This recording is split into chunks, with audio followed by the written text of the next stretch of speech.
Hello everyone, welcome back. Today we're going to be setting up the drive cam. I've got a new SSD. I'm going to connect it up and I'm going to show you how to get it all set up. I've got a new SSD here. It's a Crucial and it's pretty small.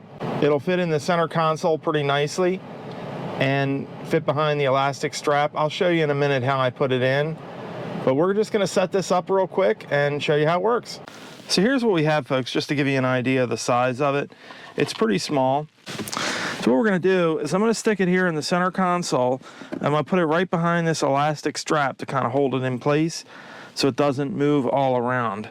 Okay, folks, so if you can see here, I have the drive in and the cable is kind of short. I will put a link in the video description to a slightly longer cable, but you know, this is going to work for now, and it really wouldn't hurt if it did move around. I just prefer to have it back there. The cable does obstruct putting things in and out, so that's something to note as well. Now here we are on the gear guard screen. If you don't see this screen, you can swipe up and just tap on the gear guard right here. Now when you first come into gear guard, you're probably going to be in this section where it allows you to play back the footage, and you're just going to tap this little icon on the left. And when you get in there for drive cam, it'll say set up drive cam. So we're just going to tap that. And we've already connected our device and it sees that our device is connected. So it's going to format our device. We're going to tap format. It's going to remind us that everything on the drive is going to be erased, and we have to confirm that, and it will format the device. Now after the format process is completed, it's going to run a speed test to make sure that the transfer speed is adequate for the drive cam features. And provided it passes the speed test, you're going to get this cameras are rolling message and everything's going to be ready to go. We're going to say done.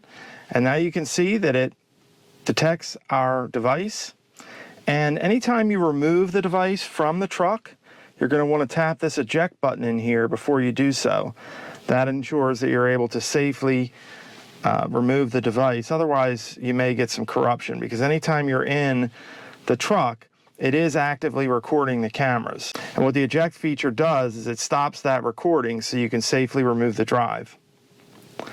And that's pretty much all there is to it, folks. And in here under drive cam, you also have your other features as well. You have your incidents, your motion cam, and your alarm settings. So if somebody does something on the road, you can capture it on camera and provide it to law enforcement if necessary. Hopefully it's not. As always, folks, remember to like, subscribe, and then hit the bell so you get notified. And thank you very much for watching.